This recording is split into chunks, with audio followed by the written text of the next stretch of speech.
cuvintele, să știi, ele-mi sunt surorile. Atunci, iubito, când nu vii, eu vorbesc cu florile. Cuvintele saderea mea, ele mi spalatele. Cuvântul și cu inima nu seamănă la altele.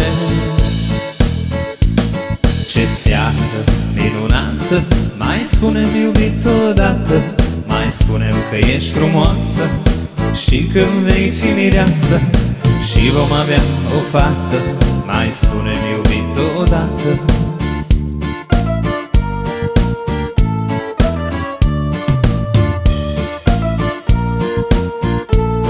Mi-ți dragi cuvintele, să știi, ele-mi sunt surorile. Atunci, iubito, când nu vii, eu vorbesc cu florile. Tăcerea nu mi-e dragă, nu mi zaci tăcerile. Atunci când uiți de mine, când eu vorbesc cu stelele. Ce seară minunată, mai spune-mi, iubito, odată. Mai spune-mi că ești frumoasă și când vei fi mireasă și vom avea o fată.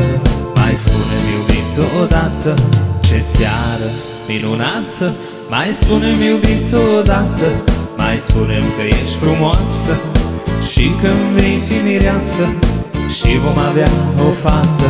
Mai spune-mi, iubito, odată.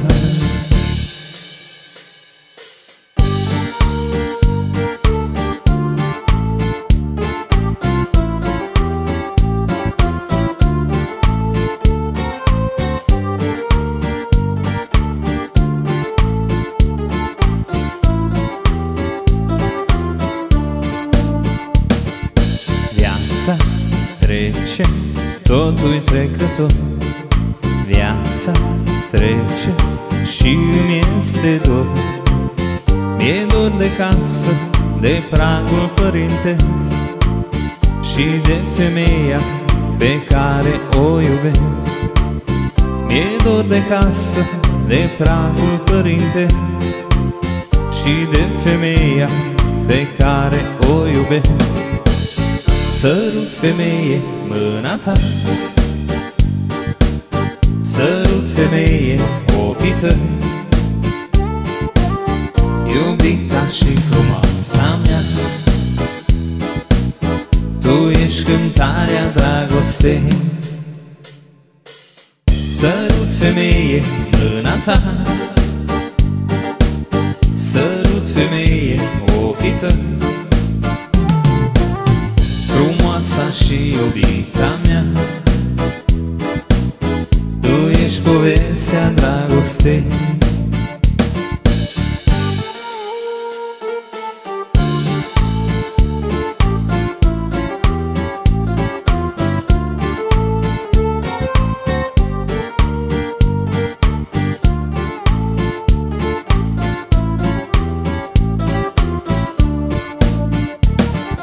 Viața trece, totul-i trecător, dar nu trece credința în amor. Cred în tine, cred în Dumnezeu, tu ești femeia sufletului meu. Cred în tine, cred în Dumnezeu, tu ești femeia sufletului meu. Sărut, femeie, mâna ta, sărut, femeie, ochii tăi. Iubita și frumoasa mea, tu ești cântarea dragostei. Sărut, femeie, mâna ta, sărut, femeie, ochii tăi. Frumoasa și iubita